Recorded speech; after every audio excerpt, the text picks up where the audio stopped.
Friends, তো আমি আজকে চিকেন রান্না করবো, তাই তোমাদের সাথে শেয়ার করছি। চিকেনটাকে এখানে ভালো করে ধুয়ে নিয়ে সব কিছু দিয়ে মেখে রেখেছি। মেখে রাখার পর এখানে তেলে আমি আলুগুলো ভেজে নিলাম। ভেজে নেওয়ার পর তেজপাতা, গোটা মশলা সব দিয়ে নিয়েছি। দিয়ে নেওয়ার পর পেঁয়াজগুলো দিয়ে দেবো। পেঁয়াজগুলো যতক্ষণ লাল লাল না হবে ততক্ষণ ভেজে নেব। চলো,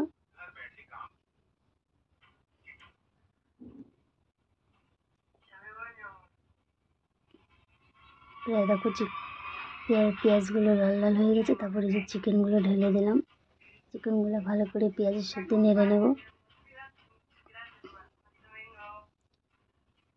আমার তো চিকেন খেতে খুব ভালো লাগে, তোমাদের কেমন লাগে অবশ্যই কমেন্টে জানাও। কষা চিকেন, ও টেস্টিটাই আলাদা, তাই না বলো? তারপরে দেখো এখানে আমি ভালো করে কষিয়ে নিচ্ছি। প্রায় তেল বেরিয়ে গেছে। ভালো করে যত কষাবো তত টেস্টি লাগবে খেতে। লেগ পিস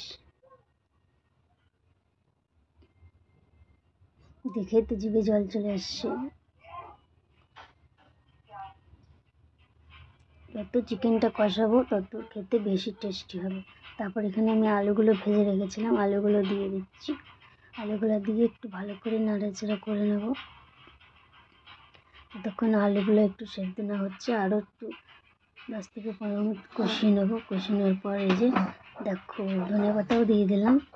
দিয়ে এবার নাড়াচাড়া করব করে হালকা জল দিয়ে দিলাম, কারণ কষে তো গেছেই, প্রায় গলে গেছে চিকেন, বেশি জল দেবো না।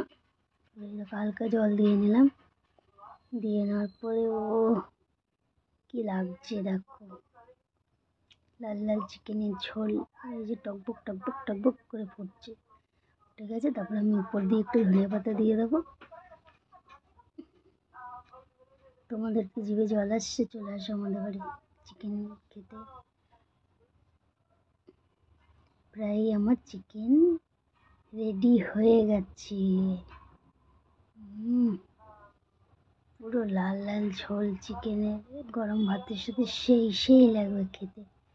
তারপরে এই যে একটু গরম মশলা দিয়ে চিকেনটা নামিয়ে নেব। হয়ে গেল আমার চিকেনের রেসিপি। ভিডিওটা ভালো লাগলে like, comment, share and subscribe করে দেবে আমার ইউটিউব ফ্যামিলি। নেক্সট ব্লগ নিয়ে আবার আসবো।